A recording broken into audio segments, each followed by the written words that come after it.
La pêche illicite non déclarée et non réglementée fait perdre 170 milliards de francs CFA à 7 pays d'Afrique de l'Ouest dont le Sénégal, la Mauritanie, la Guinée, le Cap-Vert entre autres. Ce type de pêche constitue un des facteurs aggravants de l'insécurité alimentaire dans les pays d'Afrique de l'Ouest et ceux du Golfe de Guinée. Partant de ce constat, une réunion de coordination régionale pour l'Afrique, le Proche-Orient et la Méditerranée sur l'accord de la FAO relatif aux mesures du ressort de l'État du port se tient dans la capitale sénégalaise Dakar afin de prévenir, contrecarrer et lutter efficacement contre cette pêche illicite non déclarée et non réglementée.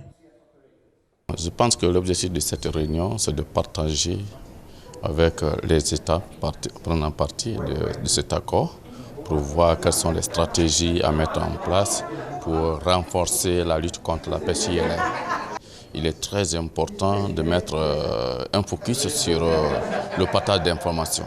Le partage d'informations, si tous les États prenant partie de cet accord acceptent de partager les informations, je crois qu'on peut facilement lutter contre la pêche INN. Comme vous le savez, la pêche INN met en péril la durabilité des ressources halieutiques.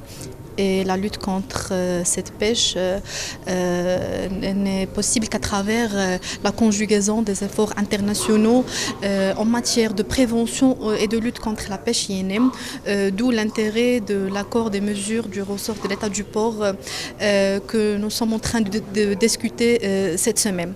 Et nous sommes là afin de partager nos expériences et notre savoir-faire.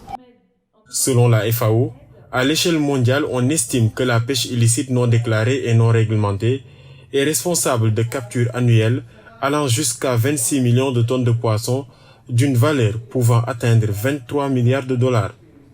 Une pêche non réglementée qui représente une menace majeure non seulement pour la durabilité des ressources halieutiques, mais aussi pour les écosystèmes marins en général.